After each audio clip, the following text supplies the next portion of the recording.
Salve, salve! Sejam bem-vindos a mais um podcast sobre anatomia. Eu me chamo Gabriel Honório e sou estudante de odontologia do segundo período na Unifacis, em Campina Grande. Hoje a gente vai falar sobre dois assuntos bem interessantes sobre a nossa anatomia, que são a osteologia e a miologia, de duas partes muito importantes do nosso corpo, a cabeça e o pescoço. Bem, primeiro a gente precisa entender o que é osteologia. Com certeza você já deve ter escutado falar em alguém com uma condição chamada osteoporose, principalmente relacionada a idosos e ossos frágeis. Bem, se você pensou em algo relacionado a ossos, você acertou, porque o nome osteo vem do grego osteon, que significa osso. Então a osteologia é o ramo da anatomia que estuda os ossos, suas estruturas, funções, crescimento, desenvolvimento e também as alterações patológicas que eles podem sofrer. Os nossos ossos, eles inicialmente foram formados já a partir do nosso embrião, quando a gente era bebezinho. E a gente divide o nosso processo de ossificação em duas. Temos a ossificação intramembranosa, que forma a maior parte dos nossos planos e da nossa cabeça, e a endocondral, que forma nossos ossos longos e da base do crânio, ou seja, a maior parte dos nossos membros. O nosso esqueleto humano, quando a gente é adulto, ele tem em média 206 ossos, e muitos deles são encontrados na cabeça e no pescoço. Tirando os nossos três ossículos, né, que formam o ouvido médio, a gente tem ao todo 22 ossos na cabeça, sendo 8 no neurocrânio, que é a parte que comporta, né, o nosso crânio e cérebro, e 14 no viscerocrânio, que é a parte que comporta nossa face. E já no nosso pescoço nós temos 8 ossos, sendo 7 conhecidos como as nossas vértebras, de C1 a C7, e também o nosso pequeno osso, que ele não se articula com nenhum outro, mas é muito importante, o nosso osso hioide. Antes da gente se aprofundar nos ossos da cabeça e pescoço, a gente precisa entender o que é um osso, sua funcionalidade e estrutura. Bem, o osso é um tecido vivo de forma rígida e altamente especializado e conjuntivo que compõe a maior parte do nosso esqueleto. E nossos ossos, eles proporcionam diversas funcionalidades. Uma delas é a sustentação para o corpo, a proteção para os órgãos vitais, a movimentação que, juntamente com o sistema de alavanca, ele trabalha junto com os músculos, articulações e tendões para proporcionar o movimento. Eles também têm a função de armazenamento de sais, como cálcio e fósforo, e a produção de novas células através da medula óssea pelo nosso sistema hematopoético. A gente também tem dois principais tipos de ossos. A gente tem o osso compacto e o osso esponjoso. O osso compacto, como o nome já diz, ele se remete a algo compactado de estrutura mais rígida, geralmente localizado no corpo do osso, ou seja, na diáfise, no centro. Já o osso esponjoso é localizado nas epífises, ou seja, nas extremidades. E ele pode ser um pouquinho mais leve e poroso, lembrando mesmo uma esponja. E a sua principal função é absorver o impacto e dividir melhor nossas forças mecânicas. A gente também pode classificar os nossos ossos quanto ao seu formato. A gente tem os ossos longos, que possuem um comprimento maior que a largura, como por exemplo o osso do fêmur, do húmero, do rádio. Os ossos curtos, que possuem as dimensões semelhantes, né, de comprimento, largura e também espessura, que por exemplo a gente tem nossos ossos da mão, o carpo, e também do pé, o tarso. Temos os ossos planos ou chatos, que geralmente protegem órgãos vitais, como o nosso osso frontal da cabeça, occipital externo também, e a escápula. Temos os ossos irregulares, que eles possuem formatos bem diferenciados e não se encaixam em nenhuma das categorias, como por exemplo a mandíbula, as vértebras, os ossículos do nosso ouvido, né, o martelo, estribo e bigoda. E por último os ossos sesamoides, que eles se desenvolvem dentro de tendões, protegendo eles e reduzindo o desgaste com o tempo, como por exemplo a nossa patela. que fica no joelho. Além dos formatos dos ossos, a gente também tem algumas alterações nos ossos que são chamadas de acidentes ósseos. Eu separei apenas alguns que são um pouquinho mais frequentes na cabeça e no pescoço. Temos as incisuras, que elas são como um corte, né, uma fendazinha na margem do osso. E, por exemplo, a gente tem também a incisura frontal, parietal e também as incisuras da mandíbula. Temos também os forames, que eles são como uma passagem de um buraco de um osso ou tecido, onde geralmente passam nervos, vasos sanguíneos e outras estruturas. A gente tem como exemplo o maior forame do corpo, que é o forame magno, onde passa a nossa medula espinhal, na cavidade craniana, bem próxima ao nosso osso occipital. Temos também os processos, que são como uma projeção ou extensão de um osso e servem geralmente para um propósito específico. A gente tem como exemplo o processo maxilar do osso isomático, o processo alveolar da maxila, e também temos as espinhas, que são tipo um processo, só que eles têm um formato mais semelhante a mesmo uma pontinha, um espinho mesmo. E com certeza, né, você já deve ter escutado alguém que quebrou, né? Quebrou um braço, quebrou uma perna, um dedo. Mas na anatomia a gente chama isso de outro nome, a gente chama isso de fratura. Não há assim uma classificação exata, mas a gente pode diferenciar as fraturas por sua exteriorização, completude e complexidade, sua forma e sua origem. E agora, né, que a gente já aprendeu um pouquinho melhor do que o que são os ossos, a osteologia, eu separei os nossos principais ossos, né, da cabeça e do pescoço.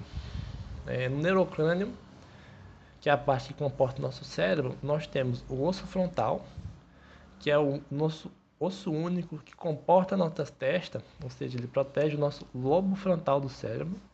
Os ossos parietais, que são pares, e seria onde ficariam nossos chifres, né, caso a gente nós tivéssemos, né? O osso occipital, que ele protege a nossa parte da cabeça. E além de proteger a parte da nossa cabeça, é lá onde tem o nosso forame magro, que passa a medula espinhal. Temos os ossos temporais, que eles também são pares e ficam nas nossas laterais.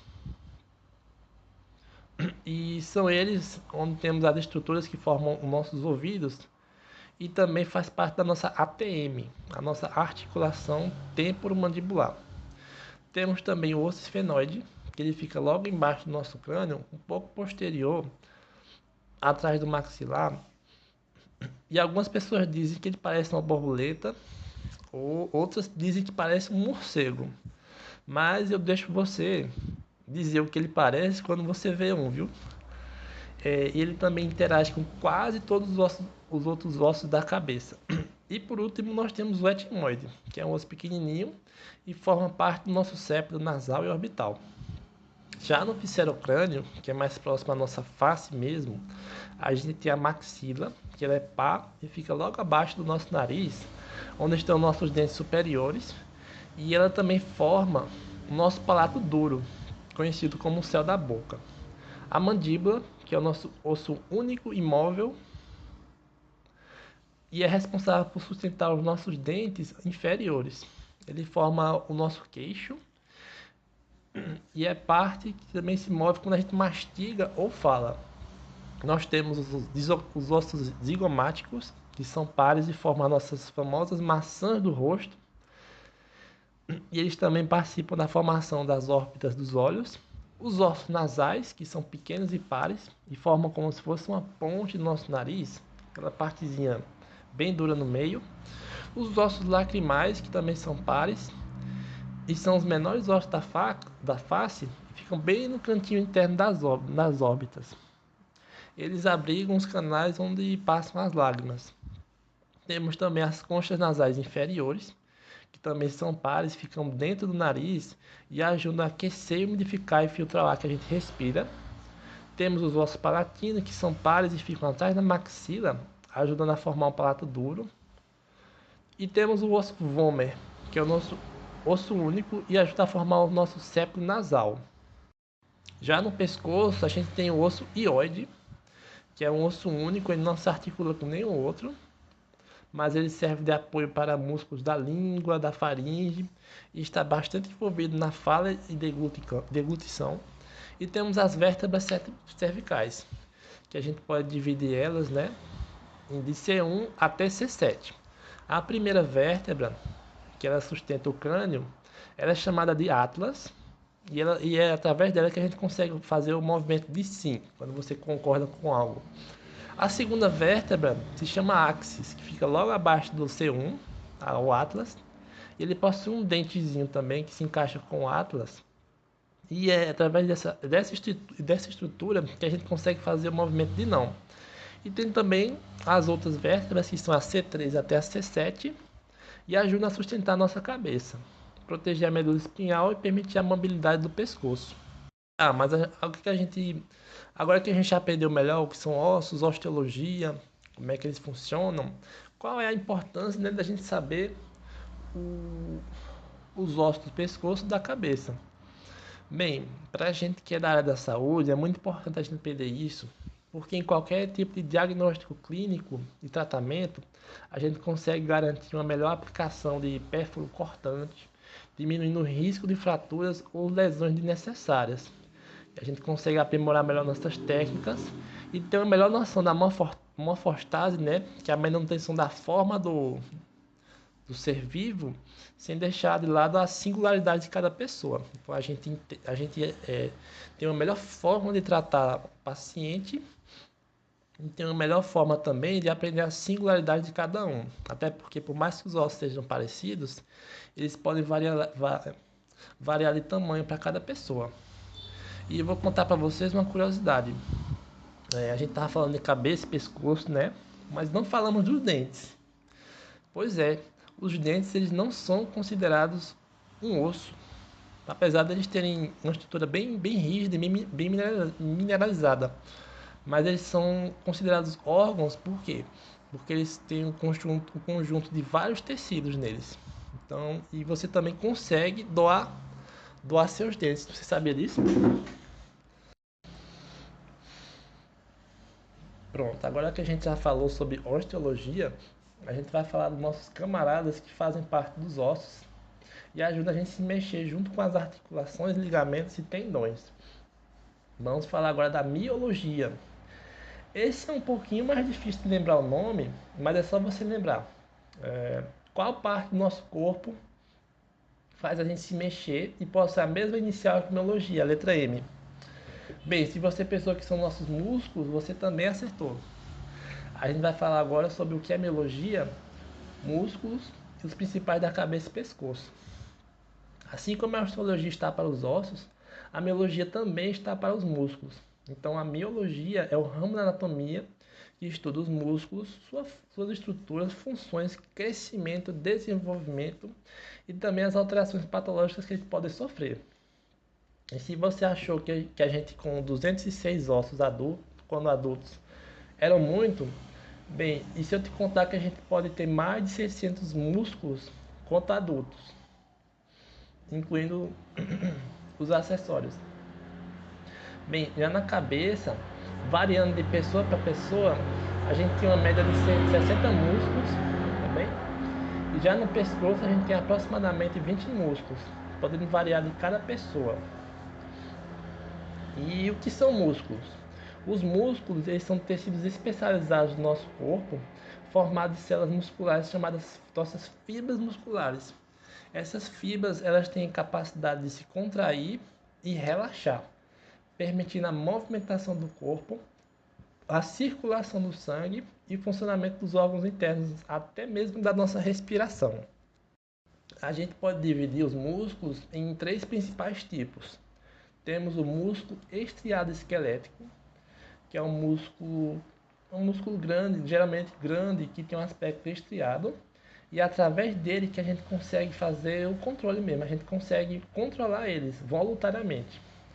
Como por exemplo, nosso bíceps, que é também conhecido como o nosso músculo para mostrar o muque, o nosso shape, né, do nosso braço. Temos também o masseter, que é o principal músculo da nossa mastigação. E temos também o esternocleidomastoideo, que é um músculo importante para o nosso pescoço. A gente também tem outro tipo, que é o músculo estriado cardíaco. É um músculo exclusivo do coração, responsável por bombear nosso sangue para todo o corpo, e ele funciona de forma involuntária e é controlado pelo nosso sistema nervoso autônomo. E já o ritmo dele é controlado pelo nó sinoatrial. Ou às vezes também, né, por quem você se apaixona, vai que, né? E por último, a gente tem o músculo liso, que é responsável pelas contrações voluntárias de nossos órgãos internos, como nosso intestino, nossos vasos sanguíneos, a parede do nosso estômago.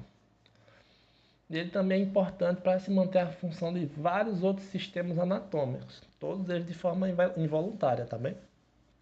E agora que a gente já conheceu melhor os 3 tipos de músculo, que é músculo, para que servem eles? Não é só para você mostrar o seu shape não, viu? Mas eles têm a função de realizar a movimentação do corpo, movimentar também as substâncias, estabilização e manutenção da nossa postura. Ele também controla a regularização do volume dos órgãos e também tem a função da termogênese, que eles também produzem calor. E já quanto às características do músculo, a gente pode ter a excitabilidade, que é também conhecida como a irritabilidade, que é a capacidade do músculo de reagir a um estímulo. Como, por exemplo, quando a gente pisa em algo que fura a gente ou encosta em algo muito quente, o nosso cérebro envia um estímulo nervoso e o seu músculo se contrai para se afastar do perigo. Temos também a extensibilidade, que é a capacidade que o músculo tem de se alongar sem se romper. Temos também a elasticidade, que diferente da extensibilidade, é a capacidade do músculo de voltar à sua forma original depois do uso.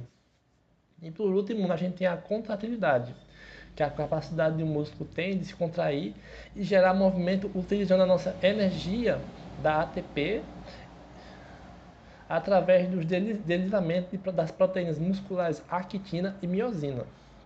E a gente pode dividir as contrações musculares em 3.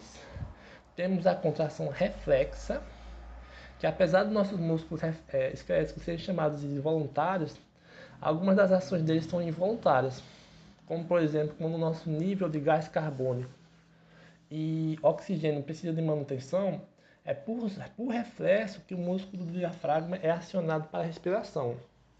Temos a contração tônica, que ocorre mesmo com nossos músculos em repouso, garantindo, né, a nossa postura e o estado de prontidão quando a gente precisa movimentar eles.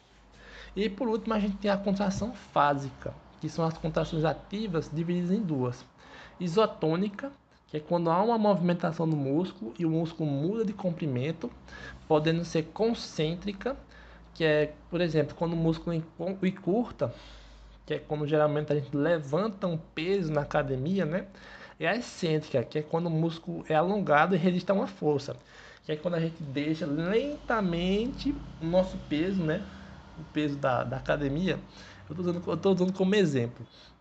Um peso da academia no chão. A gente faz uma forcinha também.